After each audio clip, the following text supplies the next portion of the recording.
আসামে রাহুলের ভারত জোড়ো ন্যায়যাত্রা নিমতঘাট থেকে জলপথে মাজুলির দিকে রওনা। রাহুলের ভারত জোড়ো ন্যায়যাত্রার সফর সঙ্গী শুধুমাত্র কলকাতা টিভি। আসামে রাহুলের ভারত জোড়ো ন্যায়যাত্রা এই সপ্তাহেই শুরু হয়েছে।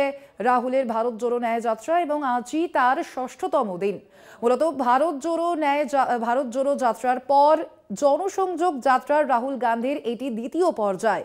ভারত জোড়ো ন্যায়যাত্রার একমাত্র সফর সঙ্গী কলকাতা টিভি। নিমতঘাট থেকে জলপথে মাজুলির দিকে রওনা দিচ্ছেন রাহুল গান্ধী। জনসংযোগ যাত্রা রাহুল গান্ধীর এবং মূলত লোকসভা নির্বাচনের আগে জনসংযোগ বৃদ্ধি করতেই এই প্রয়াস রাহুল গান্ধীর।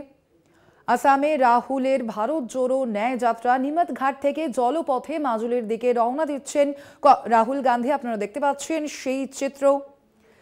জলপথে নিমতঘাট থেকে রওনা দিচ্ছেন রাহুল গান্ধী।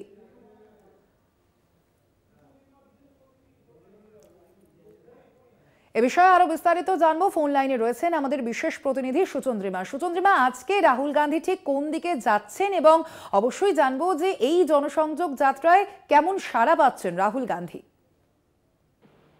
দেখো, আজকে আমরা মাজুলিতে এসে এখন উপস্থিত হয়েছি। যোরহাট থেকে মাজুলির মাঝে ব্রহ্মপুত্র বয়ে গেছে। সেই ব্রহ্মপুত্রের উপর দিয়ে আমরা জলপথে এলাম এবং ফেরি পারাপার করে এলেন রাহুল গান্ধীও।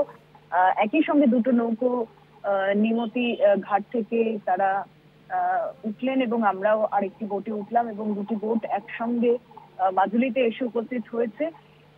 একটা দ্বীপ যা খুবই সুন্দর এবং সৌন্দর্য রয়েছে, প্রাকৃতিক সৌন্দর্যে ভরপুর। এখানকার মানুষজনের মূলত যে উপস্থিতি তা ঘাট চত্বরে তারা দেখতে এসেছিলেন রাহুল গান্ধীকে। তাই আমরা এখানে একটি পাবলিক মিটিং করার কথা, রাহুল গান্ধী সেখানে যাচ্ছে এবং আজকে দেখা যাক গোটা তার এই যে কর্মসূচি মাজুলিতে, সেখানে তিনি পদযাত্রা করবে প্রায় ৩ কিলোমিটারের মতো এবং রাজীব গান্ধী স্পোর্টস কমপ্লেক্সে সেখানে উৎসাহী মানুষজন তারাও পর্যন্ত উপস্থিত রয়েছেন।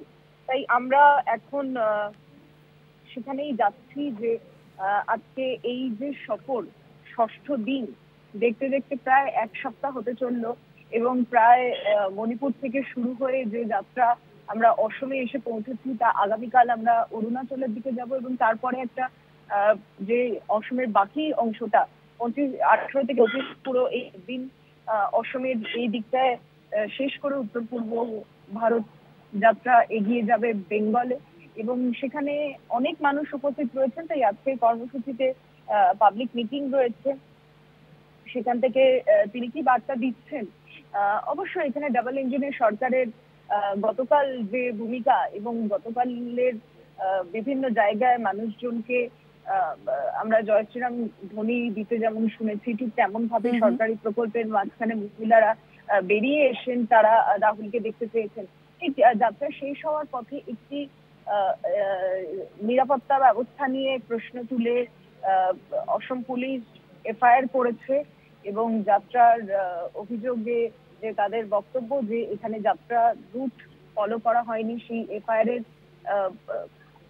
বিরুদ্ধে তারা কংগ্রেস কি এখনো প্রতিক্রিয়া দেয় সেটা সামনে আসুক। আপাতত তারা মনে করছেন, জয়রাম রমেশ তিনিও টুইট করেছেন যে কংগ্রেস নেতৃত্ব কোথাও কংগ্রেস নেতৃত্বের ভারত জোড়ো ন্যায়যাত্রা দেখে বিজেপি নেতৃত্ব কোথাও ভয় পাচ্ছে এবং তাদেরকে প্রশাসনিক স্তর থেকে যেরকম বাধা দেওয়ার চেষ্টা হচ্ছে, ঠিক তেমন ভাবেই এই যে এফআইআর এর ঘটনা বা পরবর্তীতে আরো কি সামনে আসছে সেটা কিন্তু কংগ্রেস নেতৃত্বকে অনেকটা বুঝে চলার মতো জায়গায় চলে এসেছে। একেবারেই সুচন্দ্রিমা, আমাদের অবশ্যই সেদিকেও নজর থাকবে যে এরপরে যে পাবলিক মিটিং হবে সেখানে রাহুল গান্ধী কি বক্তব্য দেন। ধন্যবাদ তোমাকে সুচন্দ্রিমা। মূলত রাহুল গান্ধীর যে ভারত জোড়ো ন্যায় যাত্রার একমাত্র সফর সঙ্গী কলকাতা টিভি এবং সেখান থেকেই সরাসরি সে বিষয়ে জানালেন আমাদের বিশেষ প্রতিনিধি সুচন্দ্রিমা।